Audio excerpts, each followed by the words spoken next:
Hi, everyone. I'm Daniel Rubenstein. It's February 23rd, 2025, and this is the live daily briefing of the Israeli Citizen Spokespersons Office. The humiliating hostage release ceremonies must stop. That's Israel's message to Hamas and to the whole world. As a result of Hamas's repeated violations of the Hamas hostage ransom deal and public ceremonies that humiliate and torture the hostages, Israel has decided to delay the release of hundreds of Palestinian terrorists from Israeli prisons. Terrorists who were supposed to be released as part of Israel's ransom payment to Hamas. Israel said that it will not release additional terrorists until the next release of Israeli hostages is guaranteed and without the humiliation and the torture and the public ceremonies. The people of Israel are fighting savage psychopaths in Gaza who took a mother and her babies hostage, murdered the mother and her babies, demanded a ransom for the return of the bodies of the mother and her babies, and invited the public in Gaza to a parade where coffins of the babies and a woman wrongly identified as the mother were handed over to the Red Cross. It's unbearable. There are 69 hostages who remain in Gaza right now. We need more pressure on Hamas and more pressure on Hamas's patrons, Qatar, Turkey, Iran, and South Africa, until every hostage is home and Hamas is removed from power in Gaza. The Trump administration sees what's happening.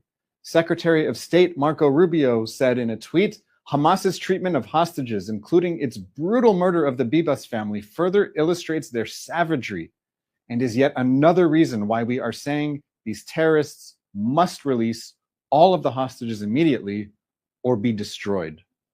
Remember, Israel is not just fighting Hamas in Gaza. Israel is fighting a 7-front war against the Iranian regime and its proxies in Gaza, the West Bank, Lebanon, Syria, Yemen, Iraq. You may think that there's a ceasefire in Gaza for now, and that's it, but that's not it. There's a war going on. The IDF carried out strikes this afternoon against Hezbollah rocket launchers in Lebanon. The big news in Lebanon today is that Hezbollah is finally holding a public funeral for its late warlord, Hassan Nasrallah. Yesterday, the IDF conducted a strike on the Syria-Lebanon border where Hezbollah smuggles weapons. Israel continues to carry out major counterterrorism operations in the region of Samaria in the northern West Bank. Israeli troops have been operating in the Palestinian city of Tulkarem, which is next to Israel's coastal plain and just 9 miles to the Mediterranean Sea. Israeli tanks today are operating in the area of Jenin for the first time in 2 decades. Palestinian terrorists are trying to turn the entire West Bank into another Gaza, a base for launching major attacks into the rest of Israel. Israel will do everything possible to stop Judea and Samaria from becoming a Hamas base. We are not going back to an October 6th reality. We're not going back to a reality where terrorist armies that want to destroy Israel are able to mobilize against Israel without a response. Many of the terrorists that Israel is releasing from its prisons in exchange for hostages are being set free in the West Bank. That's not going to make Judea and Samaria any safer for the people living there. Let's take some questions from people who are watching our live stream across the different social media platforms. Thank you, Daniel. Our first question comes from our Instagram stories. What's your reaction to the funeral of Hassan Nasrallah today in Beirut, with crowds shouting death to Israel and death to America? I saw a great response to this from Israel's foreign minister, Gideon Sa'ar, who tweeted that the images from Nasrallah's funeral now precisely reflect the historic crossroads where Lebanon stands. The foreign minister of Israel presented Lebanon with a choice. Lebanon can have an Iranian occupation in Lebanon through Hezbollah, or it can have liberation from Iran and Hezbollah and freedom to Lebanon.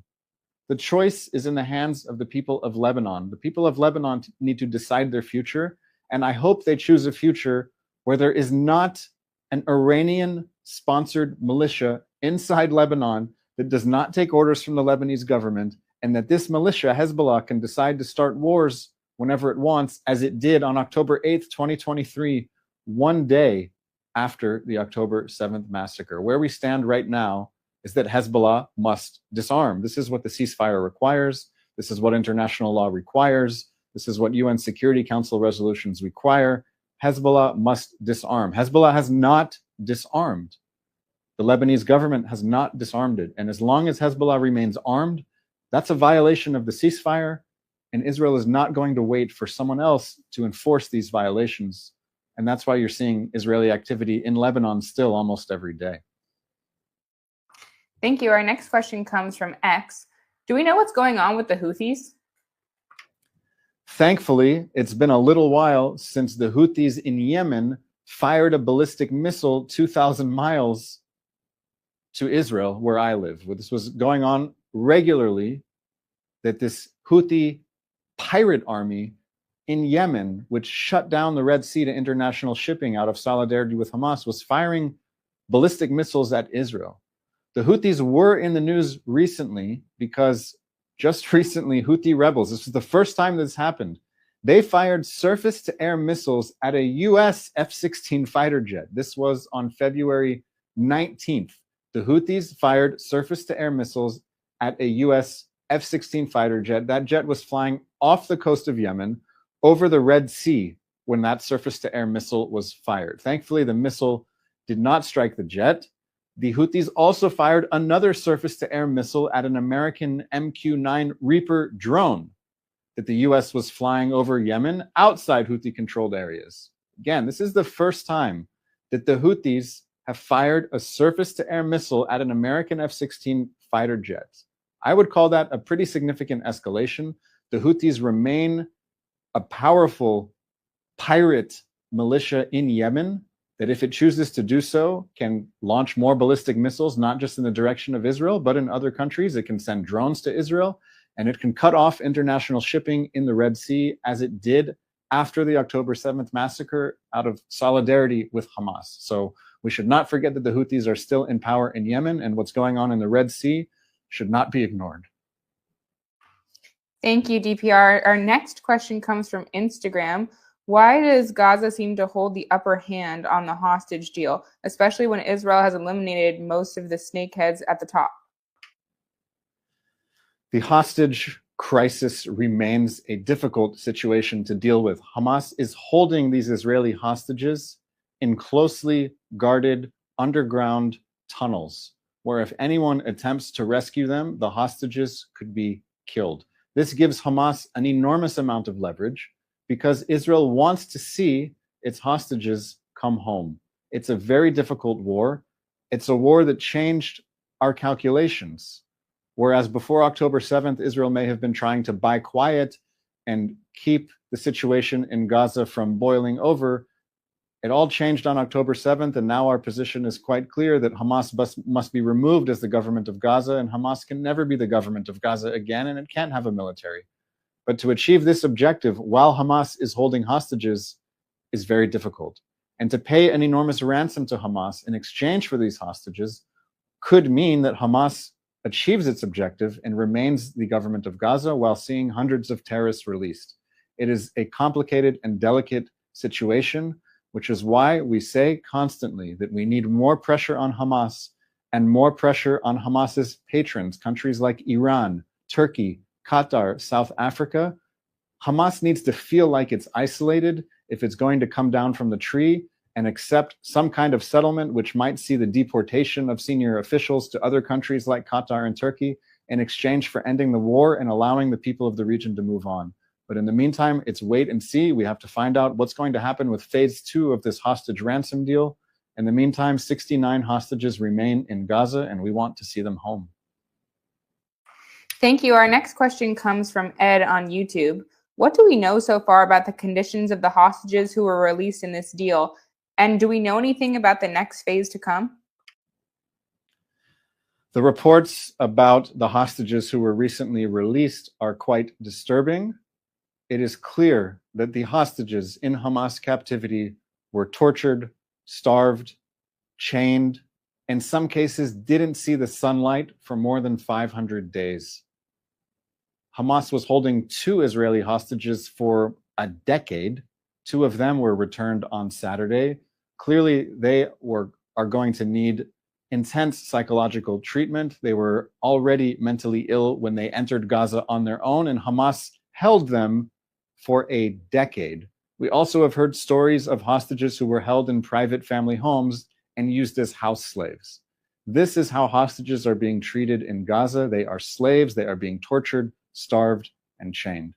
As far as what's to come, we have very little information about the well-being of the hostages who remain in Gaza because Hamas refuses to release such information. But we did see something quite horrific on Saturday, which is that Hamas brought 2 Israeli hostages in a van to the ceremony where they humiliate and torture the hostages who are about to be released.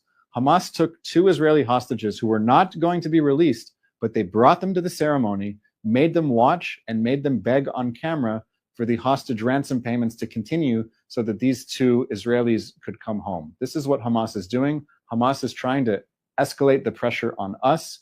Its backers, Qatar and Turkey, don't say a word about this. That's why we need more pressure on Hamas's backers so that Hamas will get the message that this torture of the hostages in its possession must end.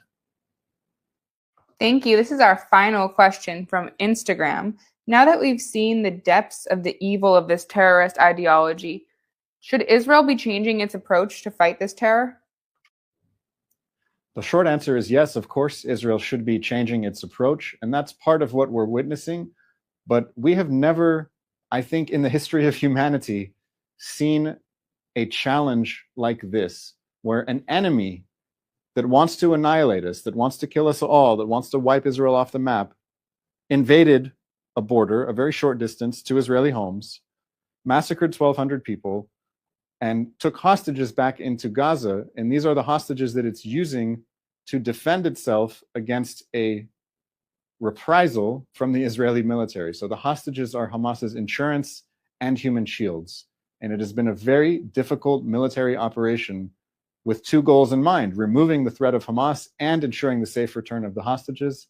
These are 2 objectives that are difficult to achieve at the same time, which is why it's critical that we need the whole world to speak with a clear voice and send a message to Hamas and Hamas's backers and countries like Egypt and Jordan that we're not going back to the past, that we need a new approach that sees a new government in Gaza that will make peace with Israel, and not a government that teaches its people to pursue a forever war against Israel. That's the change that we need. Thank you all for watching this live daily briefing of the Israeli Citizen Spokesperson's Office. I'm Daniel Rubenstein. Have a lovely day.